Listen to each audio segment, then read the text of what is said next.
Hey everyone, welcome back to my channel. I hope you all are doing awesome. Have you ever wondered like platforms your Google Drive, Dropbox, or even YouTube stores massive amount of files like your YouTube videos, images, or the documents? So here your object stores comes in.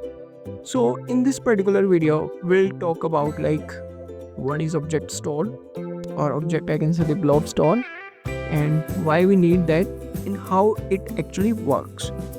So without any further ado, let's start with the video.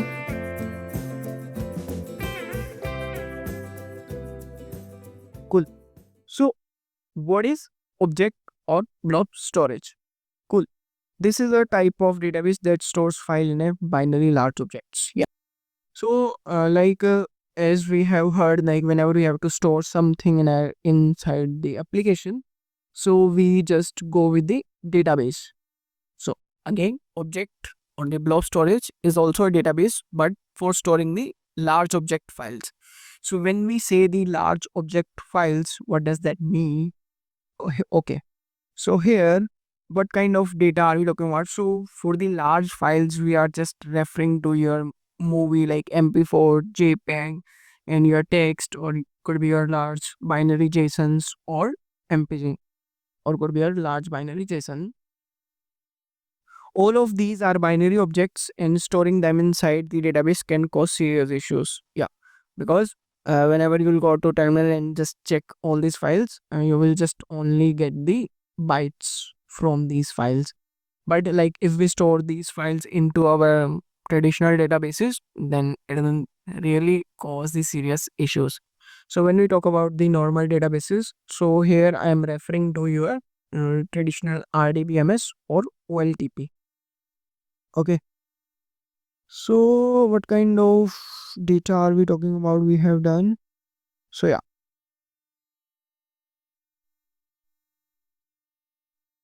sorry. Why don't we just store this data in our normal database?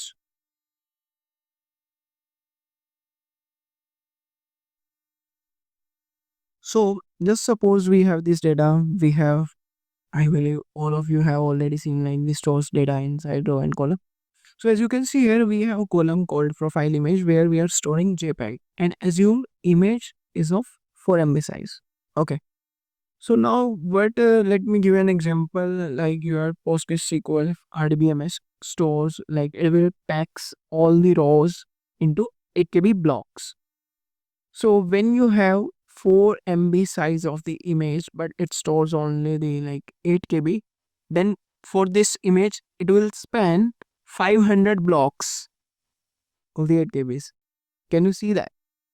So this will really cause a serious issue because when you make a call or request for the select query, how it will get the data, it will just stitch or collect all those blocks and then doesn't make sense because your traditional RDBMS are designed for your rich and complex queries, not for storing the large chunks or large amount of data.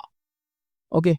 So like what problems we may face there, like big files, bloat pages, slow every query. Exactly like if we store like the 4 MB of image, it will span your 500 blocks, which does not make any sense.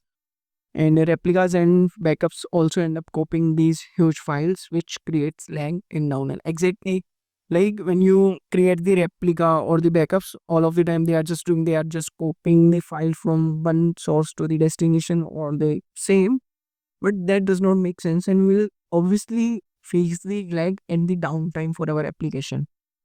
DB storage costs 10x more than object store. Yeah, because database storage would be, yeah, because your database storage is expensive and like your object storage is just cheaper in the context of yeah, if you are storing the files over there. So DB will cost you more, although it is not solving the problem. But again, it will cost you because you are using, you are storing the files. Okay, but if you don't know like how these are storing into the like 8 KB all rows.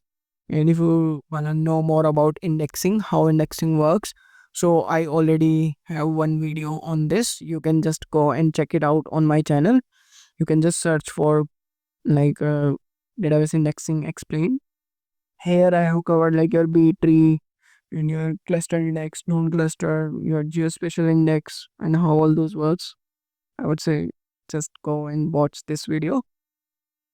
You will really get something. Okay. So cool. So like how does object storage work? Yeah, this is cool.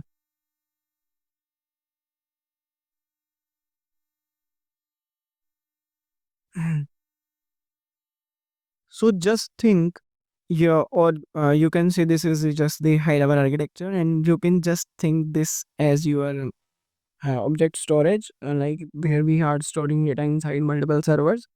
And this you can just think as your disks, or might be the inside that it is storing inside some blocks or the warehouse.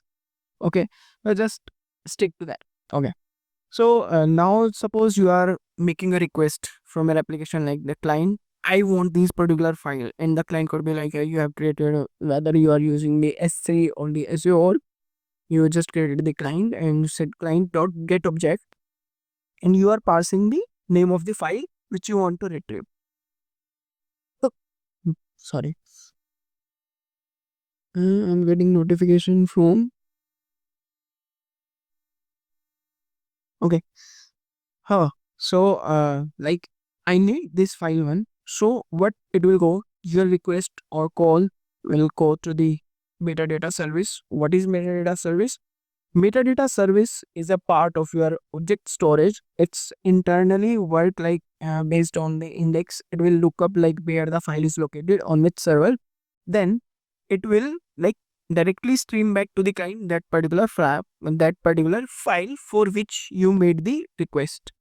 But you do not have to worry about this metadata service. This is internally as a part of your blob storage or the object storage. Okay. But how this is how this is helping us here?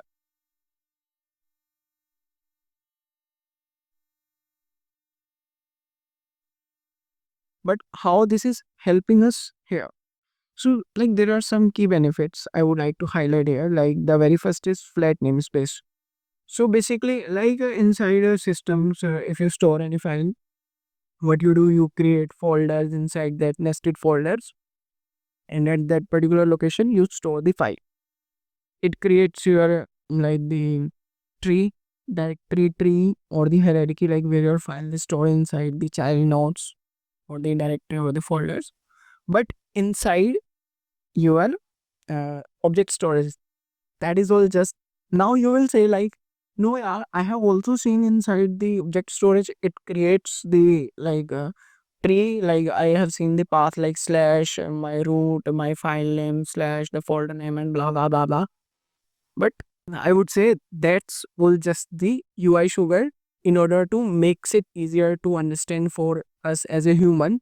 But behind the scene, or I would say under the hood, it just stores that entire as a string.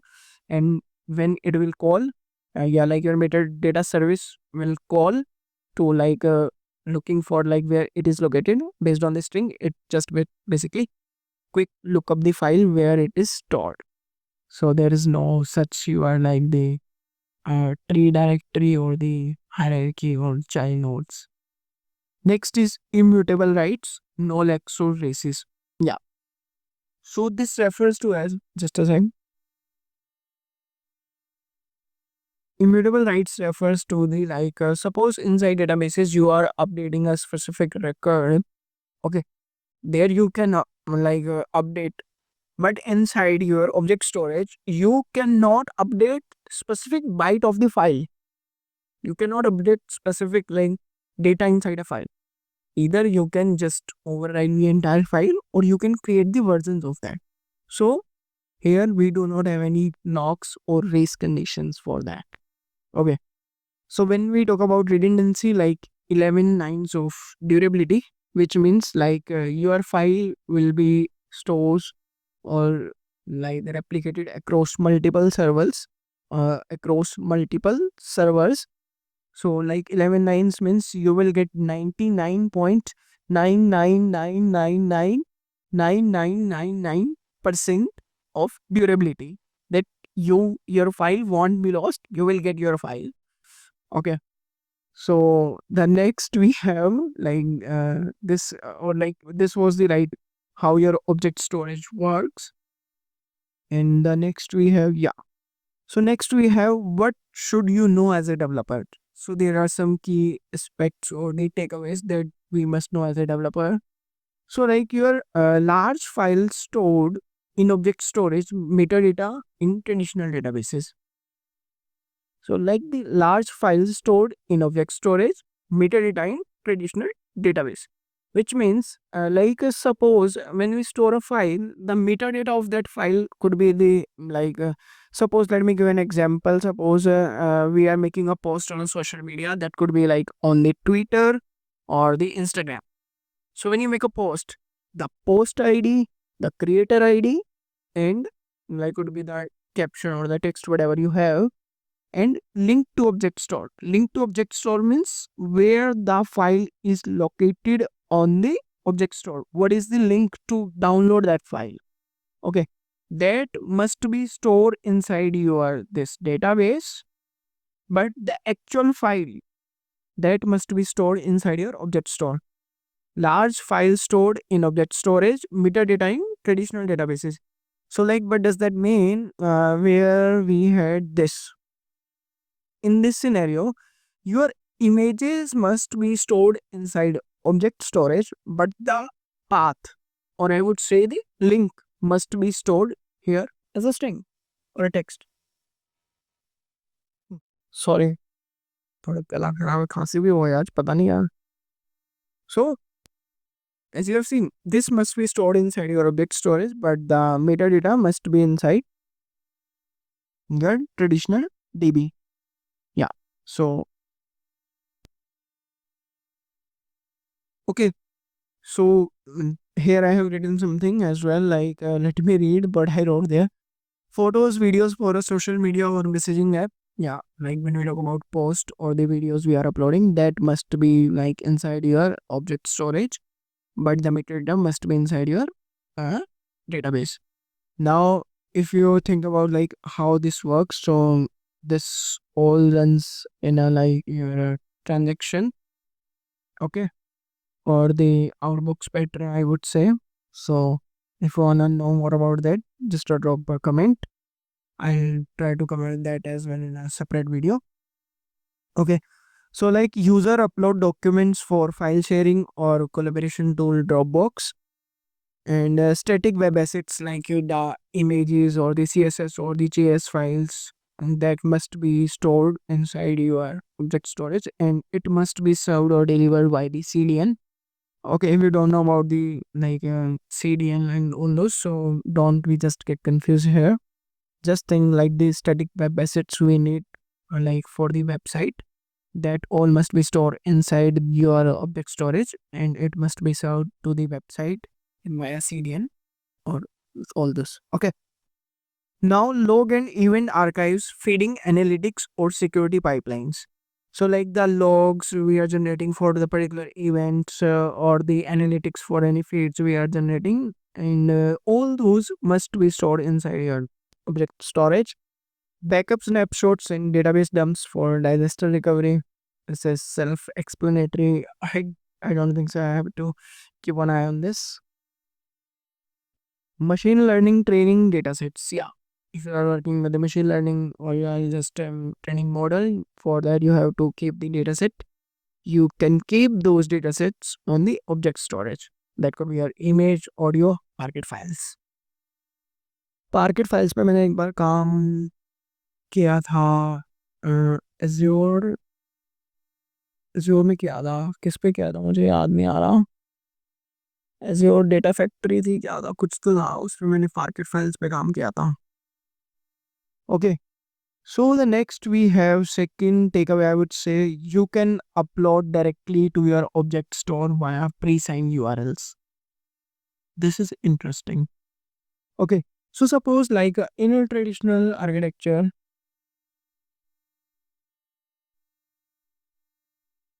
I'm having lemon tea. It's over. Okay.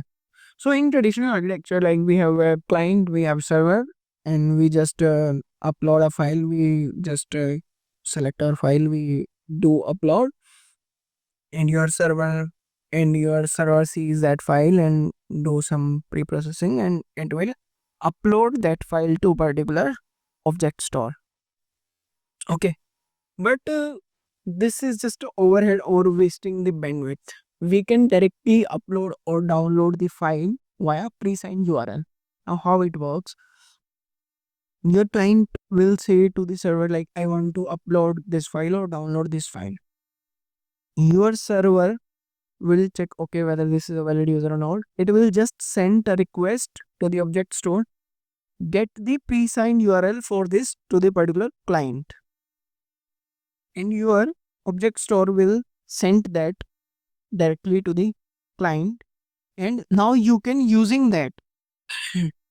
Although it will not send here, but like your server will respond to the client, like you can directly upload your uh, file or download via this link. So your client will, but that link would be based on your time interval. After the time you have specified, the link would be expired. You will no longer be access to that link after that time expiration, I would say. Okay.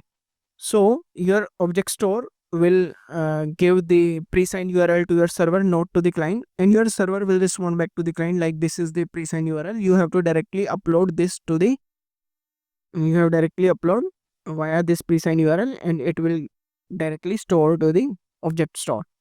So this saves bandwidth, reduce server load, and improves performance. Yes.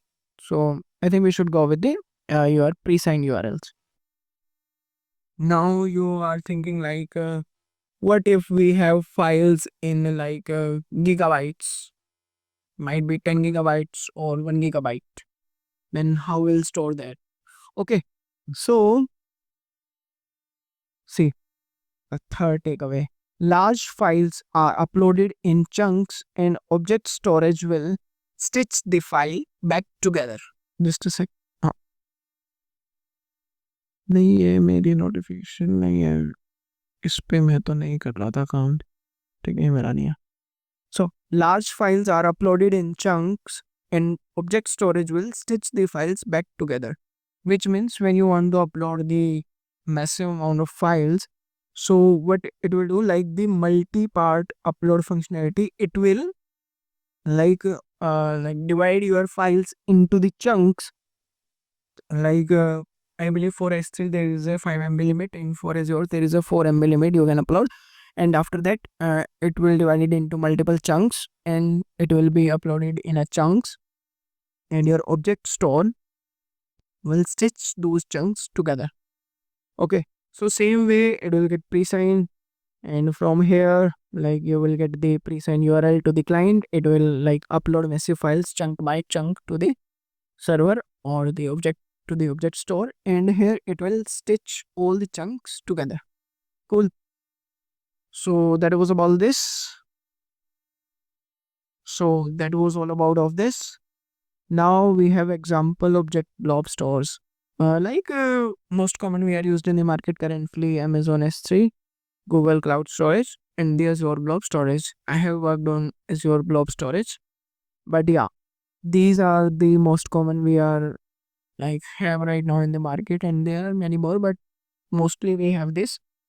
So that's all for this video. I hope you found this video helpful or useful. If so, then don't forget to like, subscribe, or share.